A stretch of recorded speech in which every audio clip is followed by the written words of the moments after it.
បាបកម្មទាន់ហើយតែម្សិលមិញថៃយោធាបាញ់បំបាញ់ដងសន្ទូចជួសជុលប្រាសាទកម្ពុជារបស់យើងស្រាប់តែពេលនេះម៉ោងនេះដងសន្ទូចសង់ភ្លើរថភ្លើងលឿនធ្លាក់សង្កត់សង្គន់លើរថយន្តរថភ្លើងរបស់ថៃស្លាប់យ៉ាងហោចណាស់10នាក់របួស40នាក់ឯណោះនេះបើយោងតាមសារព័ត៌មានប្រភពសិនថបបាទដែលបិទប្រជាជនកម្ពុជាឲ្យមើលប៉ុន្តែខ្ញុំប្រើប្រាស់ VN បាទដើម្បីរកព័ត៌មាននានាចែកជូនពុកម៉ែបងប្អូនទាំងអស់គ្នាឲ្យបានដឹងបាទសាមណនធគីនៅប្រទេសថៃថ្ងៃនេះស្ទួយការដ្ឋានផ្លូវដៃលឿនធ្លាក់សង្កត់លើរថយន្តរថភ្លើងដឹកអ្នកដំណើរស្លាប់យ៉ាងហោចណាស់10នាក់និងរបួសជាង40នាក់ឯណោះប្រិយមិត្តពុកម៉ែបងប្អូនជាទីមេត្រីដំណឹងនៅថ្ងៃទី14មករា2026ម៉ោង 11:07 ព្រឹកមិនទាន់បាយថ្ងៃត្រាំងនោះទេធឿព័ត៌មានមើលឃ្លីបនេះសិននិងរកបាយហូបចុះប្រិយមិត្តពិតកំពុងតែស្ដាប់បាយហើយឬនៅស្មានេះតទៅស្ដាប់ដំណឹងដ៏រន្ធត់នៅប្រទេសថៃទាំងអស់គ្នាសម្បូររឿងណាស់នៅប្រទេសថៃកាលពីពេលថ្មីនេះភៀកខេត្តត្បូងប្រទេសថៃត្រូវបានគេកំដិតដុតបំផ្លាញបំពុះគ្រាបបាយជាដើមឥឡូវកើតឡើងរឿងនៅក្រុងបាតានោះស្ត្រីជនជាតិចិនម្នាក់ត្រូវបានលបួងយកទៅចងនិងប្លន់ប្រាក់ក្នុងរថយន្តក្រោមល្បិចទិញលក់ផ្ទះអានឹងគឺដំណឹងមួយផ្នែកទៅបាទឥឡូវនេះដំណឹងពាក់ព័ន្ធទៅនឹងសង្កត់លើរថយន្តរត់ហើយកាលពីម្សិលមិញមានករណីមួយដែរគឺជនជាតិបរទេស2នាក់ប្តីប្រពន្ធប្រកែកគ្នាពាក់ព័ន្ធទៅនឹងលេងស្រុកខ្មែរល្អជាងស្រុកថៃដល់ពេលឮជនជាតិថៃឮបរទេសនិយាយអញ្ចឹងព្រួតវត្តដុំទៅលើជនបរទេសទាំង2នាក់ប្តីប្រពន្ធនឹងឯងយ៉ាងចាស់ដៃគេនិយាយប៉ះពៀមិនបានគ្រាន់តែសរសើរប្រទេសខ្មែរល្អជាងប្រទេសថៃព្រួតវាយជនបរទេស2នាក់ប្តីប្រពន្ធនឹងទៅបាទនោះមួយផ្នែកឥឡូវមករឿងនេះវិញម្ដងឧបត្ថម្ភមន្ត្រីដរុនធុតមួយបានកើតឡើងនៅក្នុងស្រុកសៀវខេត្តនគររាជសីមាកាលពីថ្ងៃអង្គារ14មករា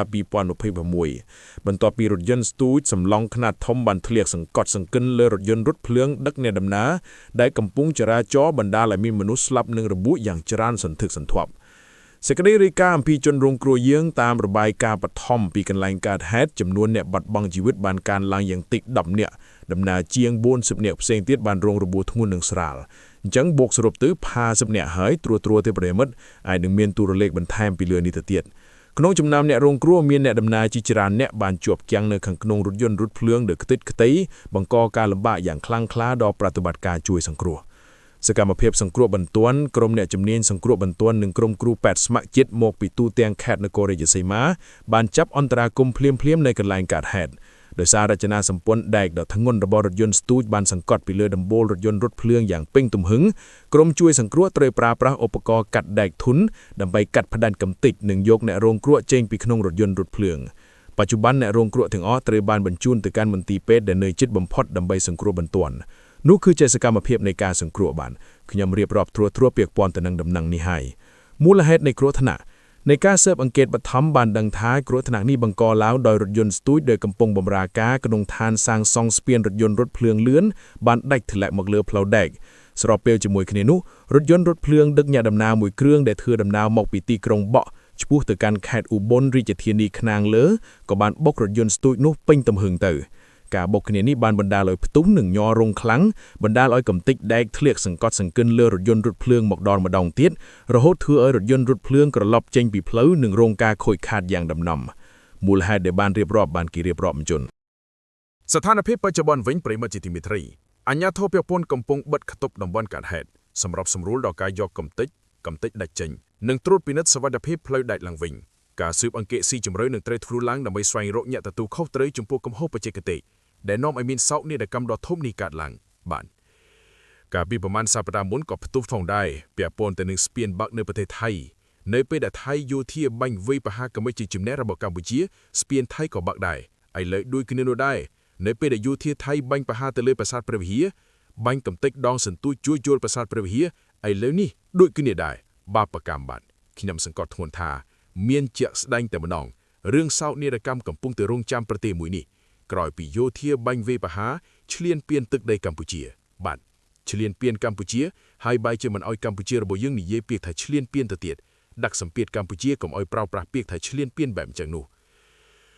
គឺជាដំណឹងនៃសោកនាដកម្មនៅប្រទេសថៃស្ទូចការដ្ឋានផ្លូវដែកលឿនធ្លាក់សង្កត់លើរថយន្តរថភ្លើងដឹកអ្នកដំណើរបានស្លាប់យ៉ាងតិច10បាទអាចមានតួលេខបន្ថែមទៀតហើយរងរបួសប្រមាណ40នាក់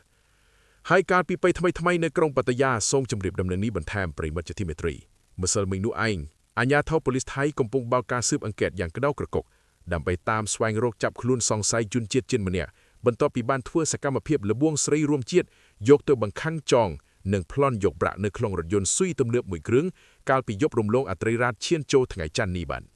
នៅក្រុងប៉ាតាយាមិនដឹងថាជនជាតិចិននោះសហការជាមួយជនជាតិថៃ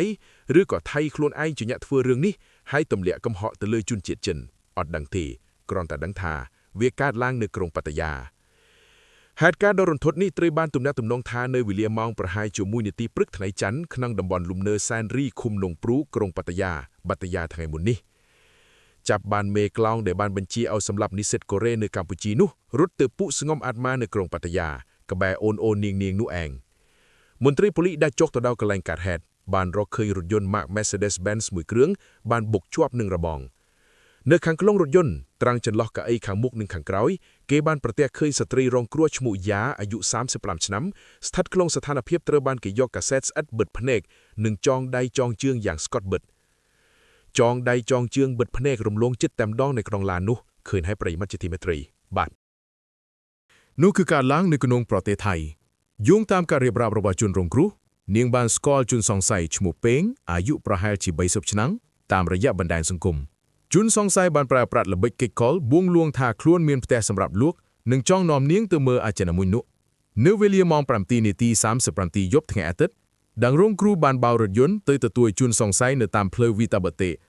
59រួចធ្វើដំណើរទៅកាន់ទីតាំងកើតហេតុបន្ទាប់ពីបានពិនិត្យមើលផ្ទះរួចរាល់ជនរងគ្រោះបានសម្រេចចិត្តព្រមព្រៀងគ្នានៅក្នុងការទិញលក់ប៉ុន្តែខណៈពេលដែលនាងកំពុងត្រៀមបើករថយន្តចេញពីទីតាំងនៃការទិញលក់អាចារ្យមួយនោះសង្ស័យដែលអង្គុយនៅកៅអីក្រោយបានធ្វើសកម្មភាពភ្ជុងនឹងកន្ត្រៃចងាបចង្កេះរបស់នាងហើយបង្ខំឲ្យនាងបើកឡានទៅកាន់កន្លែងស្ងប់ស្ងាត់នៅខាងក្រោយគម្រោងលំនៅទីនោះសង្ស័យបានប្រើប្រាស់កាសែតស្អិតឬកំប៉ុងស្អិតចងបង្ខាំងរូបនាងរួចប្លន់យកទូរស័ព្ទដៃនិងបង្ខំឲ្យនាងប្រាប់លេខសម្ងាត់ដើម្បីផ្ទេរប្រាក់ពីគណនីវិញ្ញាណបត្ររបស់នាងចូលទៅកាន់គណនីរបស់គេចំនួនប្រហែលជា3469បាតលុយយ៉ែននេះគឺប្រមាណ96យ៉នគិតជាដុល្លារប៉ុន្មានប្រតិវត្តជាទីមេត្រាបាទខ្ញុំគិតសិនបាទខ្ទង់ប្រហែលជា$1អីហ្នឹងលុយតិចដែរហ្នឹងក៏បន្តែវាកើតឡើងនៅប្រទេសថៃនេះនៅក្នុងអំឡុងពេលកើតហេតុមានបុគ្គលទី3ម្នាក់បានដើរមកជិតរថយន្តហើយបានប្រាប់ថាទីនោះមិនអនុញ្ញាតឲ្យចតនៅឡើយ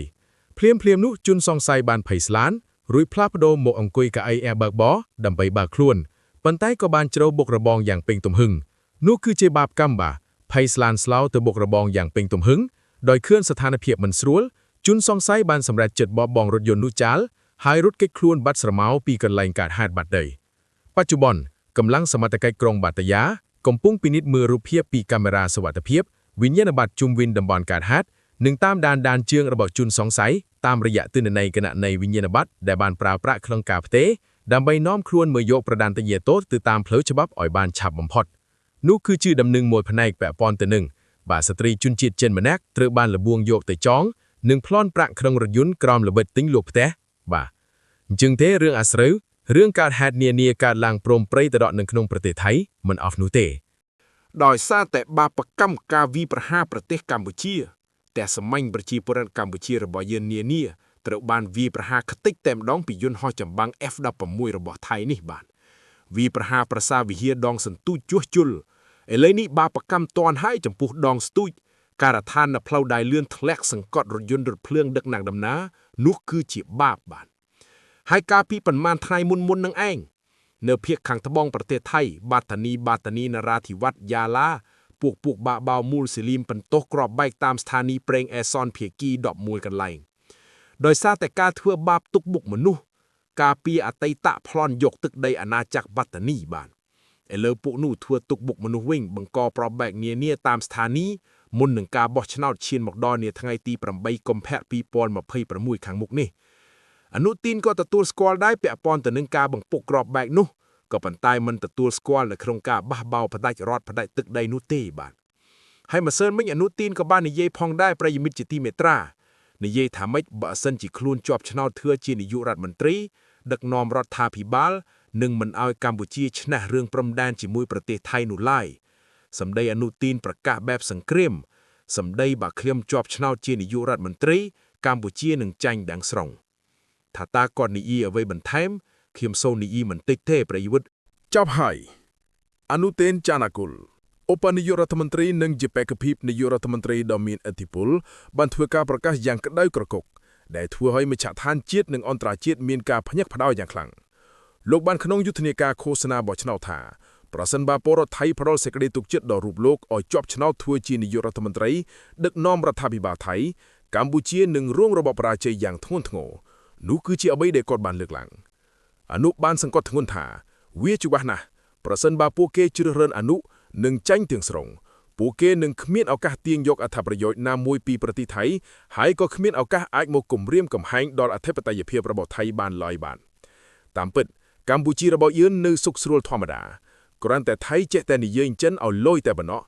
កម្ពុជាឯណាទៅឈ្លានពានទៅគម្រោងកំហែងអធិបតេយ្យភាពរបស់ថៃឯនឹងថៃនិយាយចិនគ្រាន់តែជាលេសសម្ដីនិយាយឲ្យលយបាទដើម្បីតាក់ទាញប្រជាពលរដ្ឋភាពឃោសនាបោះឆ្នោតប៉ុណ្ណោះបន្ថែមទៀតសម្ដីនេះត្រូវបានគេមើលឃើញថាជាការប៉ុនបងគេជំនាញខាងនយោបាយតាមរយៈការដុតបញ្ឆេះកំហឹងស្មារតីជាតិនិយមជ្រុលរបស់ថៃក្នុងបរិបទដែលចំនួនព្រំដែនរវាងប្រទេសទាំងពីរកំពុងតែមានភាពតានតឹងចប់ស្លែកតែប៉ុណ្ណឹងចំពោះសេចក្តីរាយការណ៍នាថ្ងៃនេះ